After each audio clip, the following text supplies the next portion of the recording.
All right, Shalom, Israel, giving all praises to Yahweh by Hashem Yahweh Shai by Hashem Rakakadash. Barakatah Yahweh, Barakatah Yahweh Shai. We continue to exalt those names, Yahweh. He is to be his, he exists. He is Son, Yahweh Shai. He that delivers. We always say in the name of the Holy Spirit, Barakatah Yahweh, Barakatah Yahweh Shai. Double honors to the apostles, elders, bishops, great millstone, most high taste to the brothers teaching the word for the hopeful, like soon to be like Most High will. Trey spirits return back to the Most High blessings. Shalom. This is I pulled up a map in the Jewish diaspora in Latin America. Now, you know we the real Jews by now. And in Latin America, now, even when you mention Latin, you don't think about them any small hats or any, body of the Caucasian race. You think of Latinos, of our people. No matter what Jake says, Latinos are not the Israelites, are not the part of our. The fuck out of here. These same people that still think they're Africans. So now you see Europe right here. We root Europe for 1,000 years, documented. There's books on that. You see the Iberian Peninsula, and even when you read about the Punic Wars, Elder Barak every so often talks about the Punic Wars, 3 Punic Wars during the time of Hannibal, and which was a Jake, and I think his son, or I think that was the son, Hannibal Barca, I think was the father or the son, but he was, eventually defeated by Scipio Africanus, and by the Romans. So Portugal, right up in there, left right here, and here's Africa right here, man. So, and I looked up,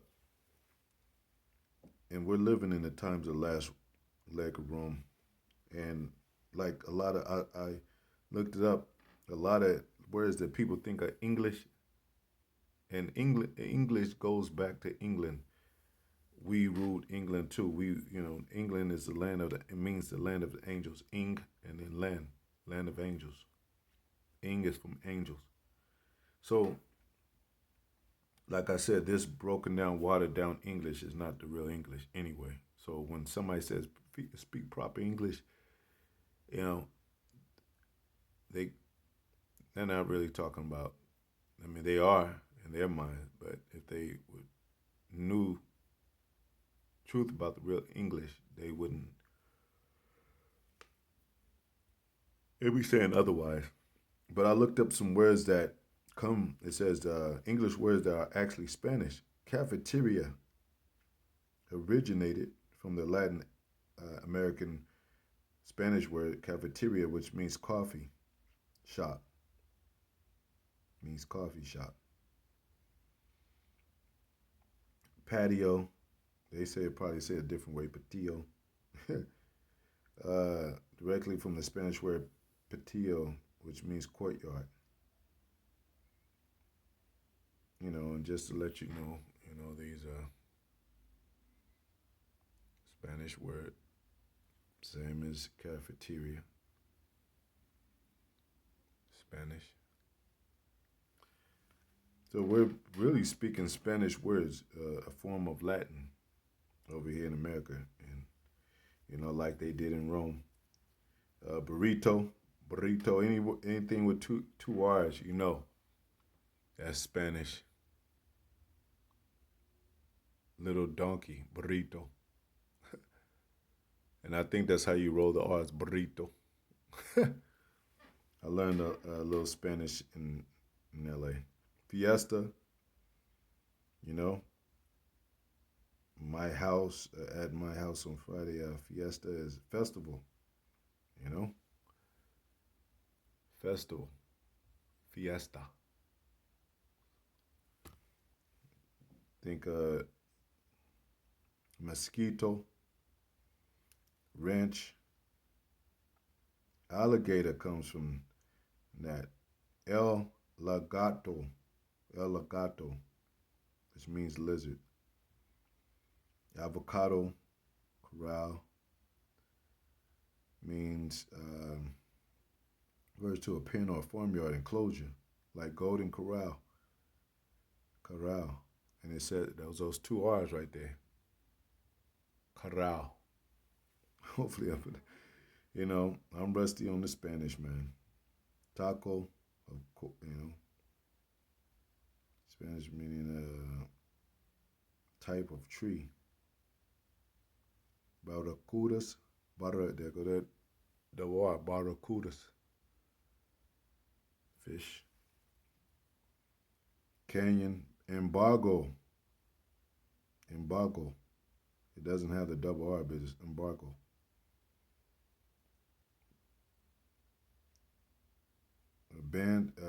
Both are used to describe official bans or on trade. America should know well about this. Gorilla, there go those two R's and the two L's. Guerrillo, guerrilla. I don't know, because I think the two L's is ya or Y sounding. The original Spanish meaning is little.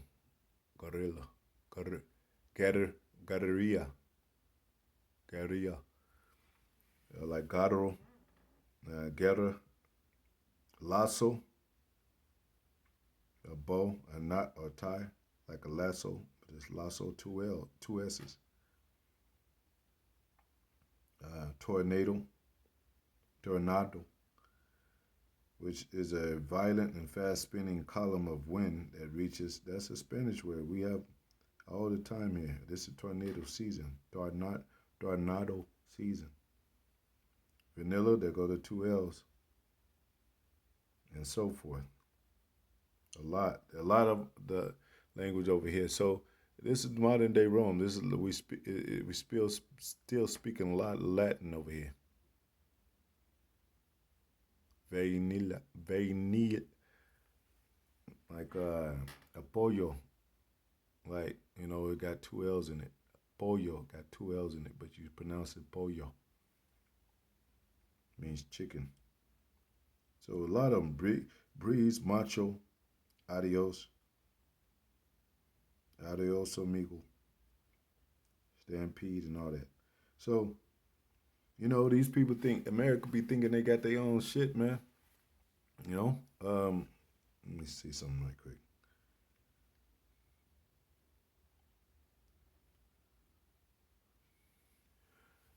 Black country that spoke Portugal.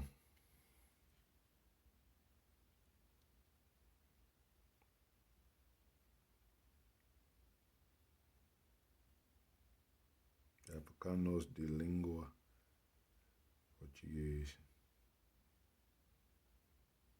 Portuguese in Africa.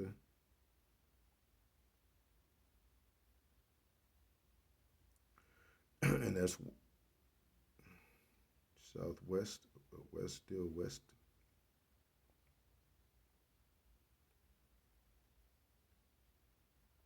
Which people speak broken up Portugal?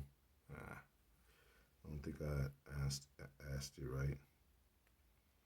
Broken up Portugal.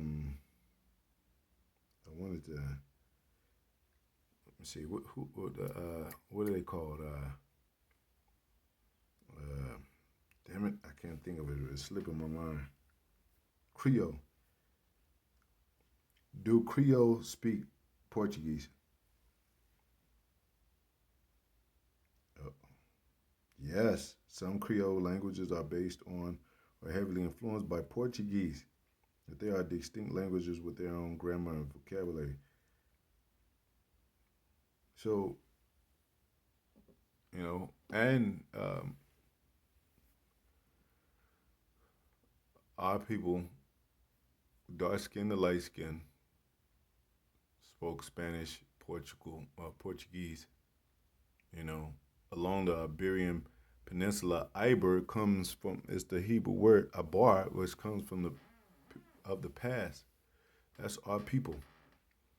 You know, and we are along those.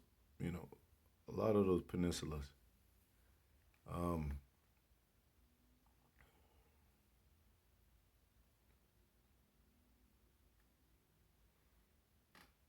so yeah, first slave ships. Slave ships arrived where? Hispaniola should be. Well, it's a white line, but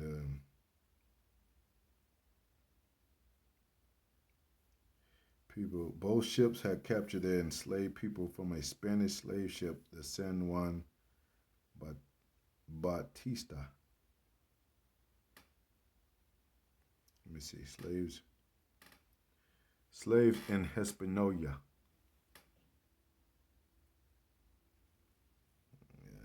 Slavery played a significant role in the Hispaniolas' history, starting with the enslavement of the Taino people by Spanish colonists and later extending to the transatlantic slave trade of Africans. The first African, those all these are all the tribes, man. The first Africans arrived in Hispaniola around 1502, and the transatlantic slave trade, particularly after the decline of the indigenous population, population became a major driver of the island's economy, especially in the production of sugar. So, African slaves faced brutal conditions and resisted enslavement through revolts and the formation of maroon communities. And we know this, and we know we're not Africans, and we know, like, they're dark skinned Latins, they're dark skinned Native Americans, Native Americans, so called Latins, which are our people. And, you know, they suffered under the hands of the oppressor. Not as much as Judah and the other southern tribes, but they very similar and comparative, very parallel, and they try to take that history out. So, you know, if you have somebody that you think is a Negro that speaks Spanish, and there's been a joke before that the Mexicans are only Puerto Ricans or Mexicans are Spanish speaking Negroes. That's all they are.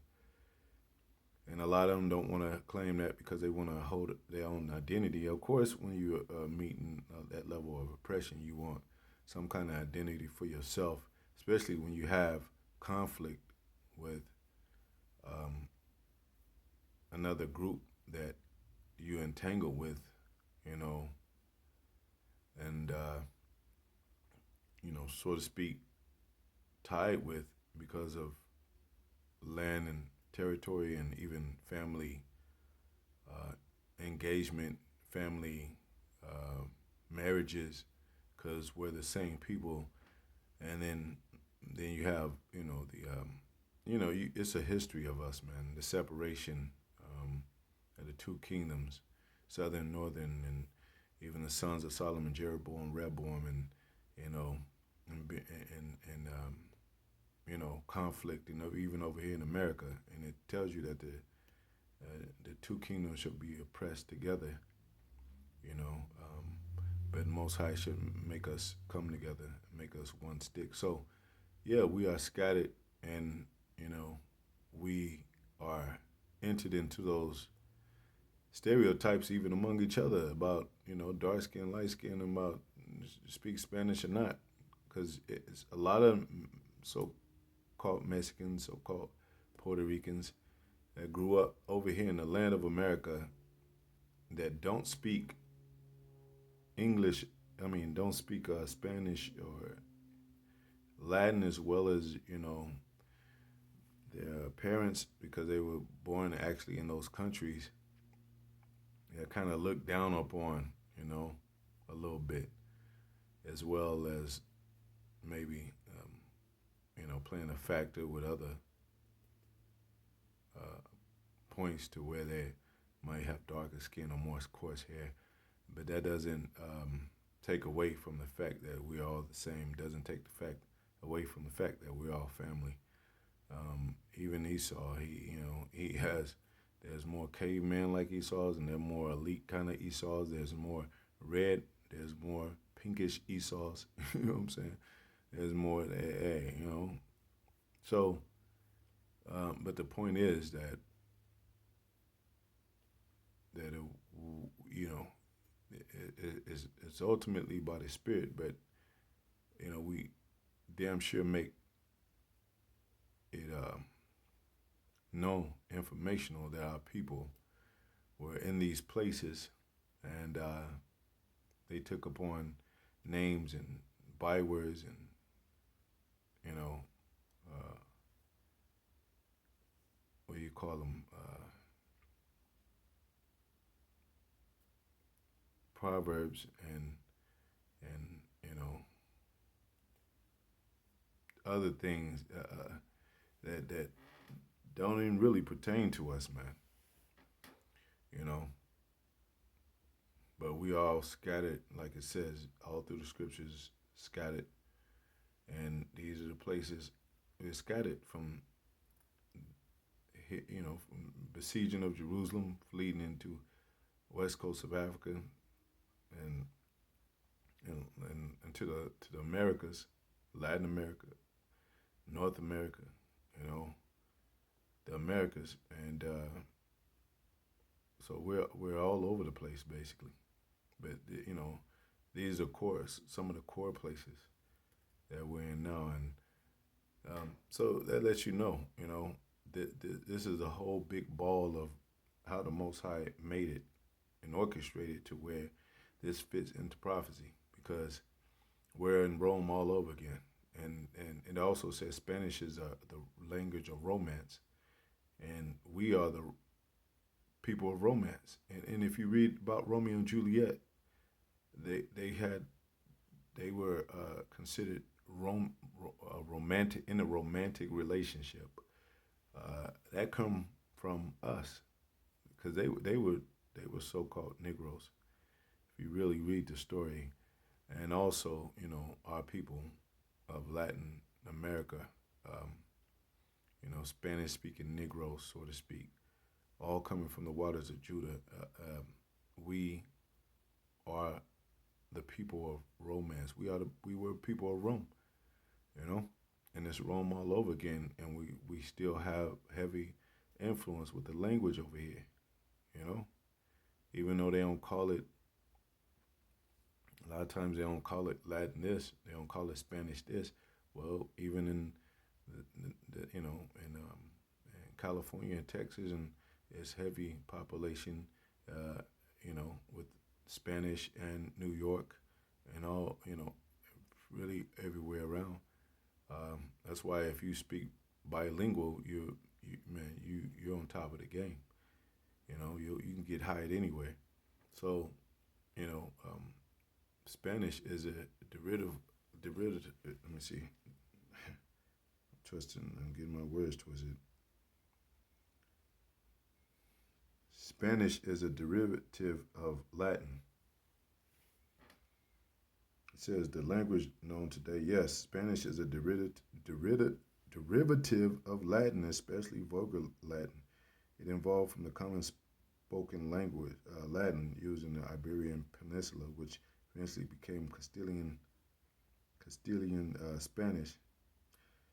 Well, classical Latin is different from modern Spanish. A significant portion of the vocabulary and grammatical structure of Spanish are directly inherited from Latin.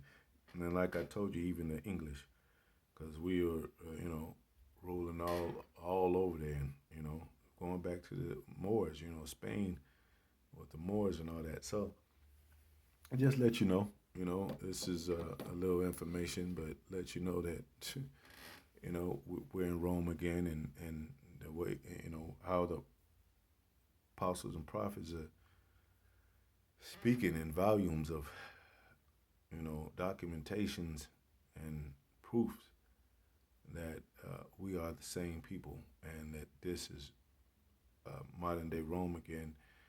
And like Rome fell, old Rome fell. This is Rome was going to fall, you know. And what else? And you know the scriptures, man. I went too long, but you know the scriptures.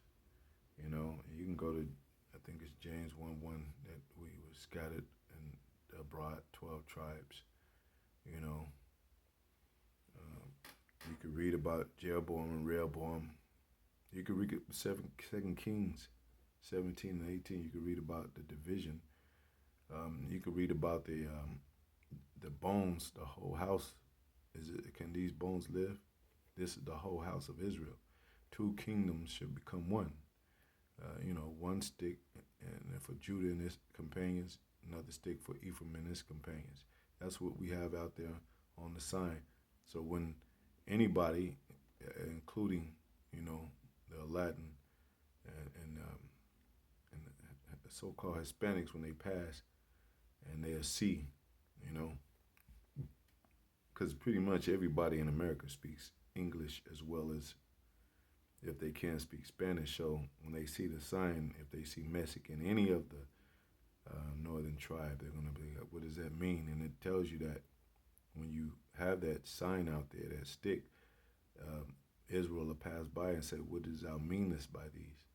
You know, and that's just what's happening. So that's what they're scared of prophecy, and they're scared of Rome being destroyed again, which it will. This last leg of Rome will be destroyed again, you know? And, you know, it's about that time, 250 years. Every kingdom, and the prophets have spoke before every downfall of the kingdom. You could go through the history of the Bible and see that, you know, with the Tower of Babel, with Nineveh, the walls of Jericho fell down. You can see that when Noah was preaching before the flood, you know, and you know, Daniel prophesying, interpreting the dream of Babylon being have fallen, and this Babylon is going to fall. This modern day Rome is going to fall. Spiritual Sodom and Egypt fall. So anyway, hopefully this edifying to the next video. Shalom.